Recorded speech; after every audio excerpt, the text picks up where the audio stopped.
good morning mga kaibigan ko. Ayan, ulam natin yan. Yan ang magiging ulam natin. Gagataan po natin. Lalagyan natin ng talong. Talong po. Ang ilalagay po natin. Magata lang po tayo. At ito po yung iba. Piniprito pa. Ayan, prito-prito lang. Ang ating magiging pagkain. Ayan po. Ayan. May tilapia, may tulingan. Tapos gagataan, lalagyan ng talong. Yan po ang magiging ulam nating pananghalian. Ayan po, sama lang po kayo hanggang sa matapos. Ayan po, hiwa tayo ng mga ingredient ng ating mga ihahalo sa ating ulam. Ayan, sibuyas, bawang, kamatis, at siling para sa sili. Ang tawag siling ito?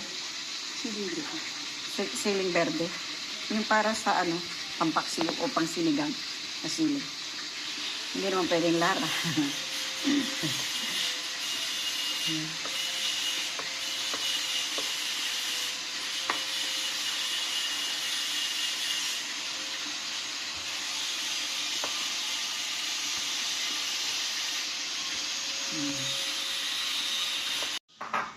Yan po, nilagyan na natin ng mantika. Mantika na po ang inilagay para tayo mag-isa sa ating gagawing ginataang isda. Yan, bawang, sibuyas. Yan.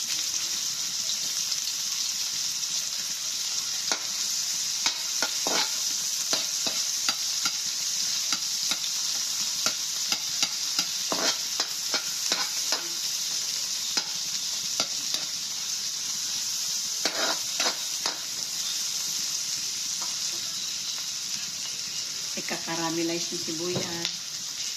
Yan po. Yan na ang kamatis. Lagyan na natin ang kamatis.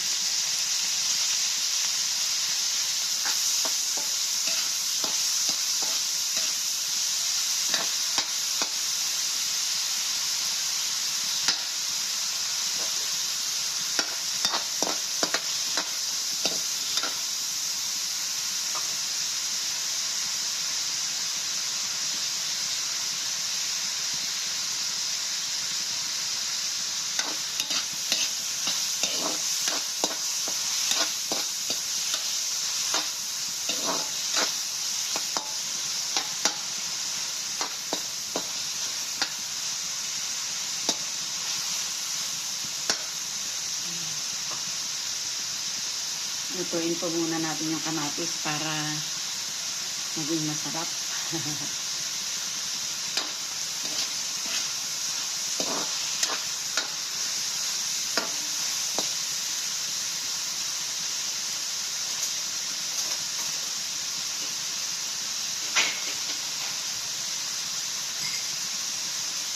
Ayan, lagyan na po natin ng gata.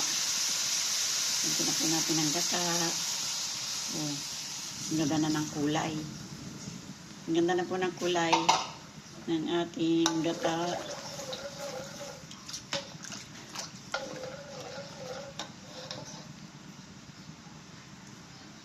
Lagyan natin sili.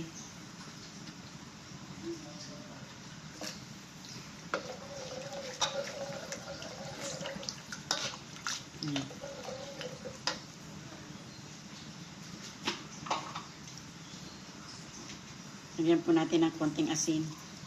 Ayan.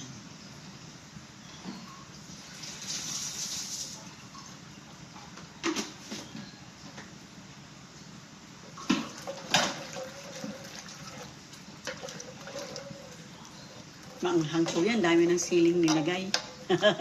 Yan nilagyan natin na maraming sili. Anong luto yan? Ginataang isda.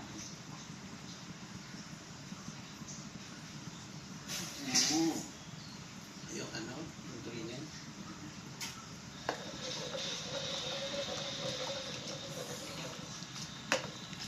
Tatanong po si Kuya Dor kung anong luto po. Anong magiging ulam natin ngayong pananghalian. Ginataang isda ang ating pananghali.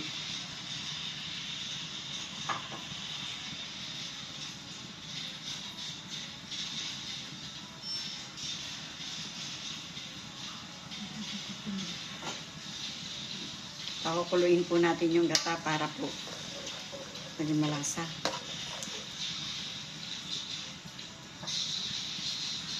Lilinisin natin yung burner. Yung burner ang barado. Burner po namin barado kaya medyo madilaw na po yung apoy.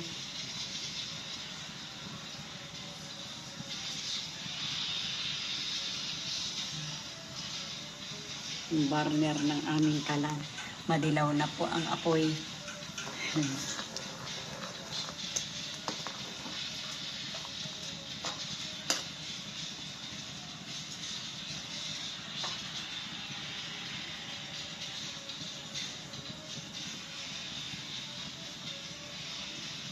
Yan, kumukulo na yung ating gata.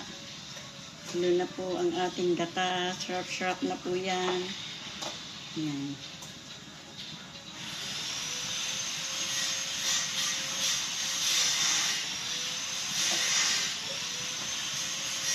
Lagay na po natin yung talong. Kasi kumulo na po yung ating gata. Lagay na po natin itong talong. Ayan.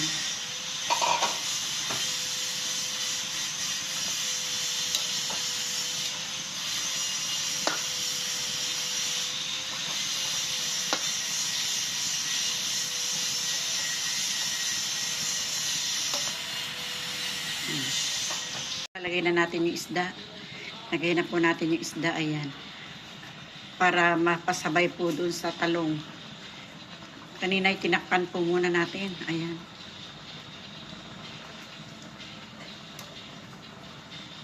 Ayan.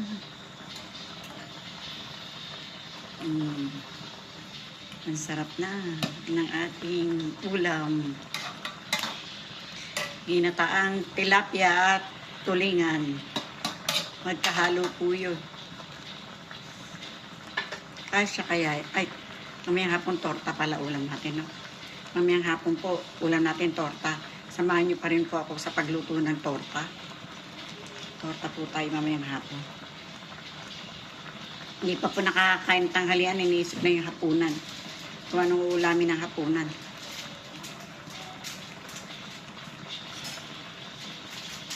Dito po naglalagay ng magic sarap, hindi katulad sa ibang lugar, wala pong magic sarap. Kaya may magic sarap na po tayo nilagay. Ayan.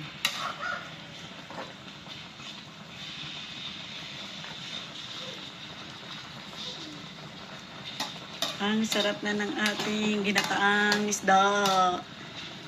Ulam po natin yan ngayon tanghalian. Bilang mga kaibigan ko, maraming pong salamat sa pagsama ninyo kay Tita Emmy, sa bawat pagsama po ninyo, sa akin pong mga manonood, sa akin pong mga subscriber. Thank you very much po sa akin pong manonood. Sana po subscribe na po kayo hanggang makarating po kayo sa bell para updated po kayo sa bawat lapag natin sa ating video. Thank you very much po. Bye-bye po. I love you and I love you all. Bye-bye!